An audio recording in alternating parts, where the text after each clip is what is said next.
আসসালামু আলাইকুম এভরিওয়ান, আপনারা সবাই কেমন আছেন? আল্লাহর অশেষ দয়ায় আমি ভালো আছি।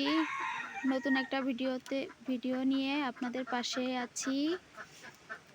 আর এখন রান্না করব ডাল আলু ভর্তা। আমি আলুটাকে ভাতের মধ্যে দেইনি, কারণ ভাতের মধ্যে দিলে খোঁজাখুঁজি করতে গেলে ভাত গোটাপেটা হয়ে যায়। এর জন্য আমি এই ডালের সাথেই আলুটাকে সিদ্ধ করে নিব। আর এগুলো ডাউলের জন্য আমি কুটে কেটে রেখেছি। যে ভাতটা চুলায়,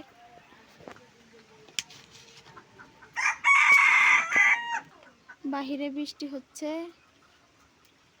আমি বৃষ্টির পানি ধরে রেখেছি ওই যে রান্না করার জন্য। এখনো হাঁস দুটোকে ছাড়তে পারলাম না, দেখা যাক আজকে ডিম পেড়েছে কিনা।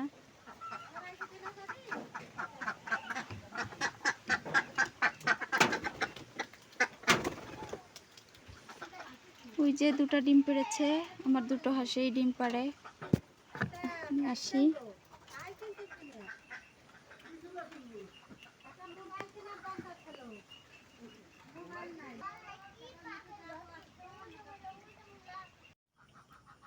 ভাত হয়ে গেছে, দিয়ে দিয়েছি ডালটা বসিয়ে, মধ্যে কিছুটা মরিচ দিয়ে দিলাম। আর এখান থেকে কিছুটা পেঁয়াজ যেটা রেখেছিলাম ডালের সাথে দেওয়ার জন্য, আর ওটা ফোড়ানির মধ্যে দেব।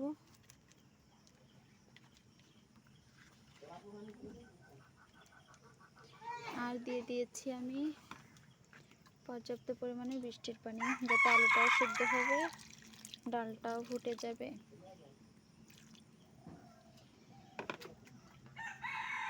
কিছুক্ষণের জন্য ঢেকে দিলাম।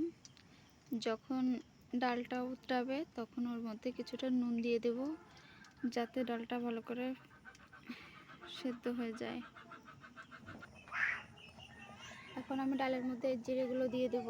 আলাম গুঁড়োও দেওয়া যায়, গুঁড়ো করে বেটেও দেওয়া যায়, সেক্ষেত্রে আমি সরাসরি আলাম দিয়ে দিলাম। আর এই নুনটা,